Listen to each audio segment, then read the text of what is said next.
Hey, hi everyone. Welcome you on Shubh online classes YouTube channel. शुरुआत करते हैं 10th की साइंस एनसीईआरटी के सेकंड चैप्टर की, जिसका नाम होगा acid basis and salt. So guys, this is me Shubham Rajput और ये चैप्टर बहुत ही इम्पोर्टेंट, बहुत ज़बरदस्त, कंसेप्चुअल, बहुत अच्छा चैप्टर है, सेकंड चैप्टर। और आज हम ये एक इंट्रोडक्टरी वीडियो होगा, हम बात करेंगे एसिड बेसिस की फिजिकल प्रॉपर्टीज के बारे में और इंडिकेटर्स के बारे में। और एक और बात है बच्चों, एसिड बेसिस की chemical properties and salt. Salt से तो सीबीएसई हर बार ही क्वेश्चन पूछता है, तो सोल्ट्स और एसिड बेसिस की केमिकल प्रॉपर्टीज के लिए मैं सेपरेट वीडियो लेके आऊंगा, उसका आप वेट करिएगा, जल्दी ही अपलोड करूंगा। सो गाइस, सबसे पहले देखते हैं कौन कौन से टॉपिक कवर होने वाले हैं। और जैसे कि मैं आपको बता दिया मैंने, आज हम पढ़ेंगे इंडिकेटर्स के बारे में। इंडिकेटर्स क्या होते हैं, कितने तरह के होते हैं, हमारे लिए कैसे यूजफुल होते हैं। सो पहले पढ़ेंगे नेचुरल के बारे में, उसके बाद पढ़ेंगे ओल्फैक्टरी के बारे में, और उसके बाद पढ़ेंगे सिंथेटिक के बारे में। आज तबीयत थोड़ी ठीक नहीं है, लेकिन वीडियो को रिकॉर्ड कर रहा हूँ क्योंकि आपकी पढ़ाई ज़्यादा ज़रूरी है। सो आगे बढ़ते हैं, एसिड्स की फिजिकल प्रॉपर्टीज की बात करेंगे आज हम। बेसिस की भी फिजिकल प्रॉपर्टीज के बारे में बात करेंगे। बेटा फिर से ध्यान रखना, बात फ्री एजुकेशन की नहीं है, बात फ्री एजुकेशन विद क्वालिटी की है, और वो आप डिफरेंस देख सकते हैं। ठीक है, बाकी हम वर्क कर रहे हैं आपको इन सभी चैप्टर्स के नोट्स जल्द से जल्द एक टेलीग्राम का ग्रुप क्रिएट करवा दिए जाएं, ताकि at the time of the board exams आपको उनसे हेल्प मिल सके। सो जल्दी ये काम भी हम करेंगे बच्चों, आपकी सेवा में हमेशा तत्पर। सो सबसे पहले बात करेंगे इंडिकेटर्स की। देखो ये वर्ड ही बता रहा है, इंडिकेट, जो सूचना देते हैं। इंडिकेट मतलब सूचना देने वाले, इंडिकेटर्स हो गए सूचना देने वाले। सो गाइस, इसमें कौन कौन से हैं? सबसे पहले है नेचुरल। नेचुरल मतलब जो नेचर ने हमें दिए, यानी कि जो पेड़ पौधों से हमें मिल गया। वैसे तो यार सब कुछ हमें नेचर ने ही दिया है। तो उसमें बात करेंगे लिटमस पेपर की। बेटा एक 9th क्लास में आपने जब diversity in living organism chapter पढ़ा होगा, तो उसमें एक ग्रुप था पेड़ों का, यानी ट्रीज का, थैलोफाइटा। उसमें एक ट्री होता है लाइकेन नाम का, कुछ बच्चे लीचेन भी कहते हैं, जो भी आपकी प्रोनाउंसिएशन हो आप उस तरह से वर्ड को यूज करें। सो उससे हम एक डाई एक्सट्रैक्ट करते हैं, जो होती है पर्पल कलर की। किस कलर की? पर्पल कलर की। और उससे बना लेते हैं हम दो कलर के पेपर, एक होता है रेड कलर का, जो कि यूज होता है बेसिस के लिए, एक होता है ब्लू कलर का, जो कि यूज होता है एसिड्स के लिए। ठीक है, बाकी मैं ट्रिक भी बताऊंगा याद रखने की आपको। तो solution turns red in acidic solution, मतलब लिटमस एक तरह का सॉल्यूशन है जिसका हम पेपर बना लेते हैं, वो रेड हो जाता है एसिडिक सॉल्यूशन में, और ब्लू हो जाता है एल्कलाइन सॉल्यूशन में। एल्कलाइन कुछ नहीं होता यार, बेस होते हैं, ऐसे बेसिस जो पानी में डिसोल्व हो जाएं। और ये टर्न्स हो जाता है, अरे पर्पल कलर में हो जाता है न्यूट्रल सॉल्यूशन में। पर्पल तो यार इसका नेचुरल कलर है, यानी कि no change in neutral solution, purple पहले से ही है, पर्पल ही रह गया वो सॉल्यूशन। तो देखो बच्चों, यहाँ पे ट्रिक है बार, ट्रिक है bar, B A and R, अरे आर बन जा भाई, B A R, bar and B B R. ये दो लाइन आप मतलब लिख लेंगे या याद कर लेंगे, कहीं पे कुछ कर लेना। बाकी यार ये नोट्स में मैं आपको जल्दी ही प्रोवाइड कराऊंगा। और इसको आप क्लॉकवाइज, यानी इधर से इधर को आएंगे आप, एरो बना दीजिए। ठीक है भाई बच्चों, और इधर से जैसे घड़ी घूमती है इधर से इधर को। सो बार ब्लू टू रेड होगा एसिड में, ए से मतलब एसिड, और बेटा रेड से ब्लू होगा किसमें? बेसिस में, बार और बीबीआर। समझ नहीं आएगा नोट से समझा दूंगा यार, या कमेंट में बता देना। ठीक है, सो ये देखो, ये रेड कलर मैंने जानबूझ के लिया है, ठीक है, और ये है blue colour. So red litmus paper turns blue in bases. Bases में रेड लिटमस कैसे हो जाता है बच्चे? बेसिस में रेड लिटमस हो जाता है ब्लू कलर का। और ये देखो ब्लू ले रखा है और इसमें रेड कलर का टेक्स्ट डाले हैं। तो blue litmus paper turns red colour in acidic. तो ब्लू लिटमस हो जाता है रेड कलर का एसिडिक सॉल्यूशन में, और रेड लिटमस हो जाता है ब्लू कलर का बेसिक सॉल्यूशन में। ठीक है भाई बच्चों, आगे देखते हैं अदर एग्जांपल सर। टर्मरिक देखा होगा आपने, घर पे हल्दी होती है यार, नहीं देखा एक्सपेरिमेंट कर लेना। घड़ी साबुन को अगर आप इस टर्मरिक में ऐड करेंगे तो ये टर्न्स हो जाती है रेड, और वापस अगर इसमें आप लेमन का जूस डालेंगे तो ये वापस से हो जाती है येलो, जो कि इसका नेचुरल कलर भी होता है। डेट्स मीन टर्मरिक बेसिस में रेड कलर की हो जाती है और बाकी एसिड्स में नो चेंज। रेड कैबेज भी नेचुरल इंडिकेटर का एग्जांपल है और चाइना रोज भी नेचुरल इंडिकेटर का ही एग्जांपल है। बोर्ड में क्या पूछा जाएगा? बोर्ड में पूछा जाएगा भाई लिटमस के बारे में, इसलिए इन दो चीजों को बहुत अच्छे से याद रखना भाई। सो ओल्फैक्टरी इंडिकेटर्स क्या होते हैं यार? ओल्फैक्टरी का मतलब होता है जिनमें ओडर हो। ओडर मतलब जब उनमें एसिड और बेसिस का कुछ भी उन पे सॉल्यूशन डले तो उनकी स्मेल या ओडर में चेंज आ जाए। ठीक है, शादी ब्याह में जाते हो यार, सबसे पहले प्लेट उठाते हो तो जहाँ पे सैलेड रखा होता है वहां पे आपकी प्याज की महक अलग ही आ रही होती है, क्योंकि उस पे लेमन डला होता है। ठीक है, या जब आप अपनी प्लेट में ओनियन को रख लेते हैं, नींबू को निचोड़ते हैं, तो देख लेना उसकी स्मेल चेंज हो जाती है। लेकिन आपका ध्यान तो मटर पनीर पे होता है, आप कहाँ देखोगे? So the substances whose smell varies, मतलब जिसकी स्मेल बदलती है depending on whether it is mixed with an acid और बेसिक सॉल्यूशन। बेटा जिस सॉल्यूशन में मिलेगी उस हिसाब से स्मेल चेंज हो जाती है, उन्हें कहते हैं ओल्फैक्टरी इंडिकेटर्स। सीबीएसई में इस बारे में पूछा नहीं जाता, litmus paper is very important. आगे बढ़ते हैं भाई। द सब्सटेंसेस ऑर्डर और स्मेल एक ही तरह से यार, ऑर्डर कह लो स्मेल कह लो, चेंजेस इन एसिडिक और बेसिक मीडियम कोल्ड ओल्फैक्टरी। ठीक है भाई, अब अगला टॉपिक होगा सिंथेटिक, बहुत इंपॉर्टेंट है बच्चे। देखो सिंथेटिक होते क्या है पहले ये समझ लो। सिंथेटिक का मतलब है बेटा मैन मेड। कैसे मेड?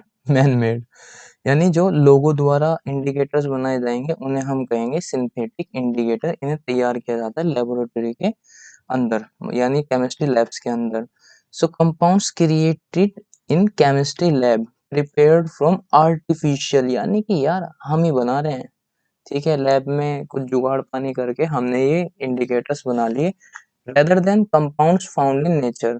जैसे कि अभी हमने देखा था टर्मरिक और litmus paper, China rose, red cabbage, ये नेचर में फाउंड हो रहे थे, लेकिन इनको हमने खुद बनाया, नहीं सिंथेटिक कहते हैं। सीबीएसई में इनके बारे में भी क्वेश्चन आ जाता है, इसलिए इन्हें भी आप बहुत ध्यान से समझिएगा।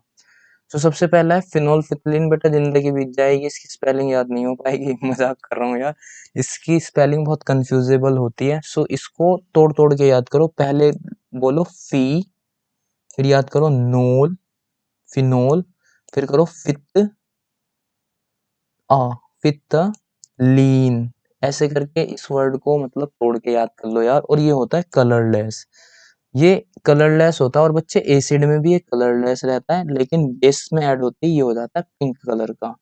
ठीक है भाई, तो यहाँ पे ये कुछ लिख रखा है, वही बातें लिख रखी है। In acids colour will be colourless, जैसा है वैसा ही रहेगा ये।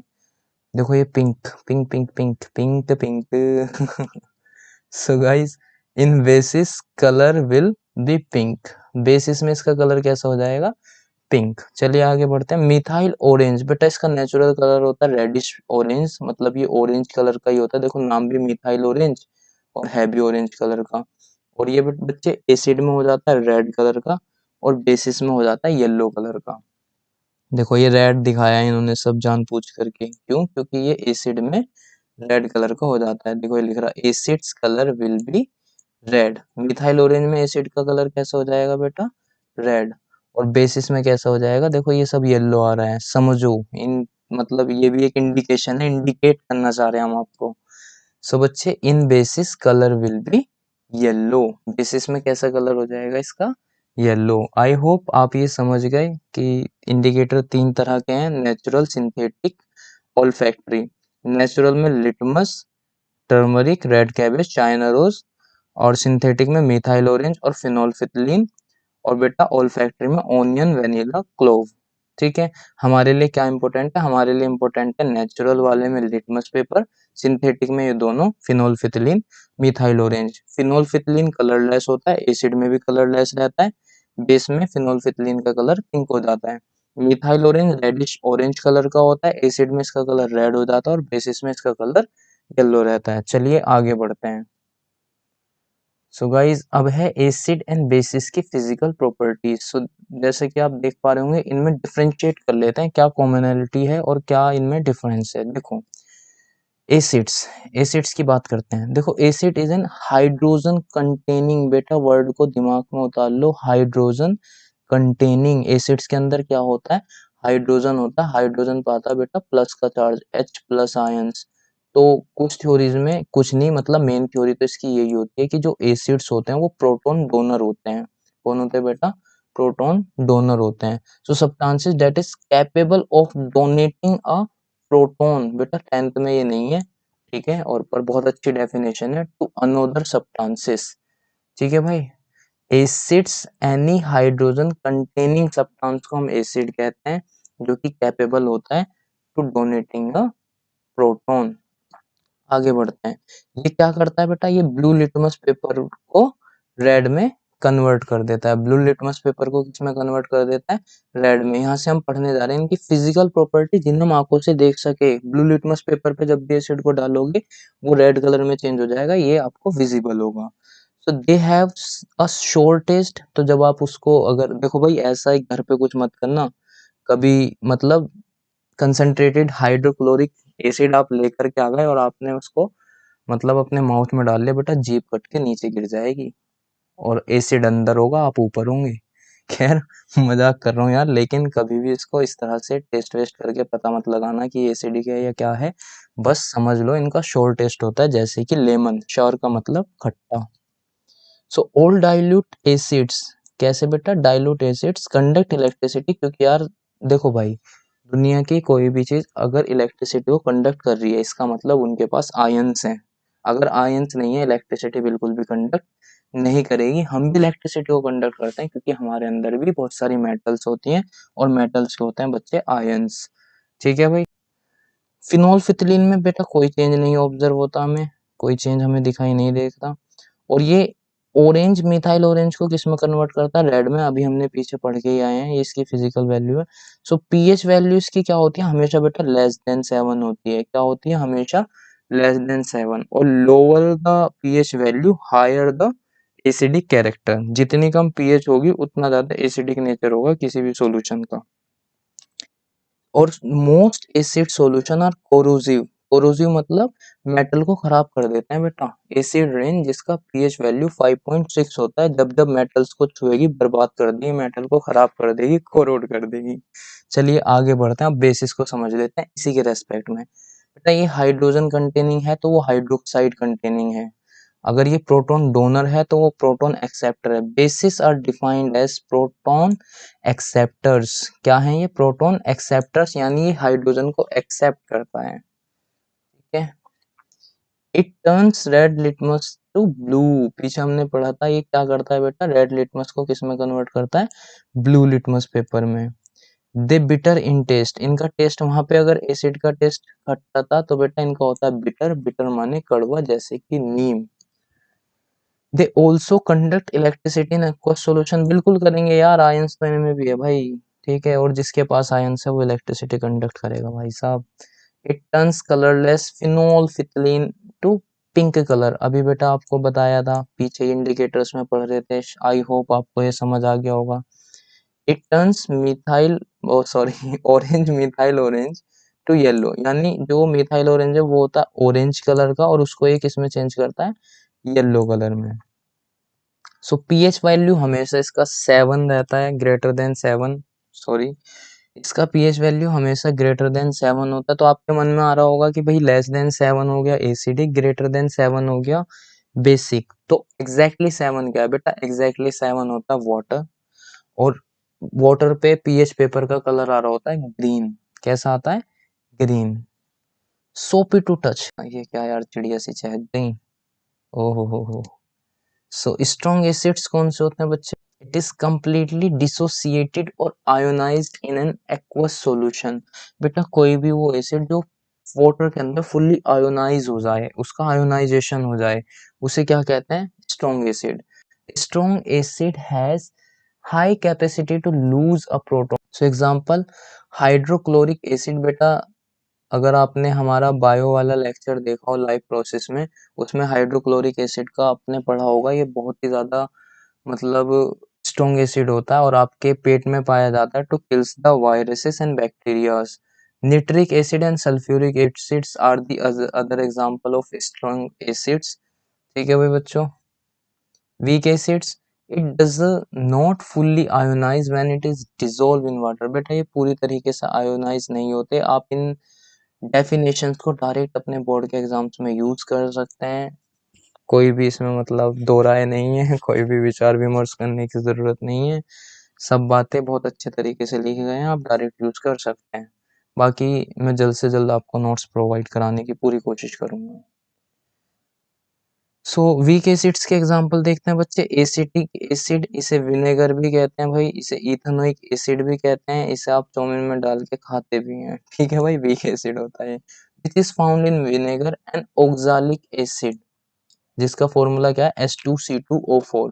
बेटा जितने भी ये कार्बन कंपाउंड वाले ऑर्गेनिक एसिड्स होंगे, जितने भी ये क्या होंगे, ऑर्गेनिक एसिड्स होंगे, ये हमेशा वीक होंगे। ऑक्सैलिक एसिड आपका टमाटर में पाया जाता है बच्चे, और आप टमाटर खूब दबा के खाते हैं। ठीक है। सो और जितने भी ये ऊपर आपने मिनरल एसिड्स देखे हैं बच्चे, ये सारे के सारे क्या हैं, ये स्ट्रॉन्ग एसिड होंगे। चलिए आगे बढ़ते हैं। स्ट्रॉन्ग बेसिस क्या होंगे यार, वही फुल्ली आयोनाइज होना चाहिए। इट इज कम्प्लीटली डिसोसिएटेड और ionised in an aqueous solution. बेटा ये सारी बात यही है कि कम्प्लीटली क्या होना चाहिए, आयोनाइज्ड होना चाहिए एक्वस सॉल्यूशन में, यानी वाटर में। The compound as being 100% split up into metal ions and hydroxide ions. Metal ions, ठीक है, जब इन्हें पानी में डिसॉल्व किया जाता है तो ये ब्रेक होते हैं बेटा मेटल आयंस में और हाइड्रोक्साइड आयंस में in solution. For example NaOH एक एल्काली है जो कि वाटर में डिसॉल्व होकर हमें क्या गिव करेगा, Na प्लस, देन एक और प्लस, फिर OH माइनस। तो मेटल आयंस हो गया सोडियम कैटायन, और हाइड्रोक्साइड आयंस हो गया OH माइनस आयंस। और जो ये हाइड्रोक्साइड पे आयंस आएगा बेटा वो आएगा एनायन, नेगेटिवली चार्ज। तो एग्जांपल्स क्या क्या है बेटा, पोटेशियम हाइड्रोक्साइड KOH। आप कभी भी देखना एसिड में H जरूर होगा, बेसिस में OH जरूर होगा, ये कॉमन होते हैं इनमें। Sodium hydroxide NaOH, calcium hydroxide CaOH की होल ट्वाइस। लिथियम हाइड्रोक्साइड इतने एग्जांपल तो यार एनसीईआरटी में नहीं है जितने इसमें डाल दी गई। LiOH, बैरियम हाइड्रोक्साइड BaOH की होल ट्वाइस, एक्सेट्रा। आगे बढ़ते हैं बच्चे। अरे यार ये वाला हिसाब किताब, मेहनत ऐसा लगता है ऐसे, बस क्या कहूँ। वीक बेसिस कौन से होते हैं, जो फुल्ली आयोनाइज नहीं होंगे। It does not fully ionise when it is dissolve in water. यार चैप्टर सिंपल है पर इंटरेस्टिंग है। आने वाली 2 वीडियोस ध्यान रखना, फिर से बता रहा हूँ, आने वाली 2 videos chemical properties of acids and bases और सोल्ट्स जरूर देखना भाई। बोर्ड में डिक्टो क्वेश्चन दिखाऊंगा मैं आपको आफ्टर योर बोर्ड एग्जामिनेशन। तो वीक बेसिस के एग्जांपल कौन से हैं बेटा, ammonium hydroxide NH4OH, magnesium hydroxide, it is used as an antacid and it is also known as the milk of magnesia, MgOH की होल ट्वाइस। और बच्चे इसका पीएच होता है 10। क्या होता है इसका पीएच, 10। कॉपर हाइड्रोक्साइड, बहुत अच्छे बेटा, ये करेक्शन कर लेना, ये एल्युमिनियम हाइड्रोक्साइड है। ठीक है, ये थोड़ा सा एरर हो गया बाय मिस्टेक, सो इसके लिए सॉरी बच्चे। अगर इसे अभी कंपाउंड का नाम दिया जाए तो इसका नाम होगा एल्युमिनियम हाइड्रोक्साइड। कॉपर हाइड्रोक्साइड होगा CuOH की होल ट्वाइस। चलिए आगे बढ़ते हैं। All soluble bases in water are called alkalis. ये मैंने आपको शुरुआत में बता दिया था, जितने भी बेसिस वाटर में डिसॉल्व हो जाते हैं उन्हें एल्कालीज कहते हैं। यानी कि मैं यहाँ पे एक स्टेटमेंट कह सकता हूँ, गौर फरमाइएगा। All alkalis are bases but not all bases are alkalis. The only bases are alkalis which are dissolved in water. ठीक है बच्चे, यानी कि सभी अल्कालीज बेसिस होंगे पर सारे के सारे बेसिस अल्कालीज नहीं होंगे, क्योंकि सारे के सारे बेसिस वाटर में डिसॉल्व नहीं होते हैं। चलिए आगे बढ़ते हैं। कंसंट्रेटेड एसिड क्या होगा बेटा, जिसमें मिनिमम अमाउंट ऑफ वाटर होगा वो होगा कंसंट्रेटेड एसिड। सो डेफिनेशन क्या कहती है, acids which contains minimum amount of water, वही कह रही है यार, जिसमें सबसे कम वाटर की मात्रा होगी वो होगा कंसंट्रेटेड। डाइल्यूटेड क्या होगा, जिसमें यार वाटर की मात्रा एसिड से ज्यादा होगी, जैसे कि ये गली में आपके एसिड वाले आते हैं, जिन्हें हम अपने घरों में टॉयलेट क्लीनर के लिए यूज करते हैं यार, वो डाइल्यूटेड होता है क्योंकि उसमें पानी का बहुत सारा अमाउंट मिक्स होता है। So a dilute acid is that in which the concentration of water mixed in the acid is higher than the concentration of the acid itself। कोई भी ऐसा एसिड जिसमें वाटर की कंसेंट्रेशन एसिड से ज्यादा हो उसे कहते हैं डाइल्यूटेड एसिड्स। ठीक है भाई, आगे सुनो। We always add acid to water. क्यों करते हैं बेटा हमेशा एसिड को ही वाटर में क्यों ऐड करेंगे? क्योंकि इट इज अ वेरी या हाईली एक्सोथर्मिक प्रोसेस। इसका मतलब जब भी अगर मैं वाटर में एसिड डालूंगा तो वो इतना एक्सोथर्मिक नहीं होगा, लेकिन एसिड में वाटर डालना बेटा आग में पेट्रोल डालने के बराबर है। इसलिए हमेशा एसिड को वाटर में डाला जाता है। किसको वाटर में डाला जाता है बेटा? एसिड को, ना कि वाटर को एसिड में। And not water to acid for the dilution process. तो डाइल्यूशन प्रोसेस क्या है बच्चे? It is the process in which we add acid to the water. ठीक है, आगे चलिए। बहुत बढ़िया।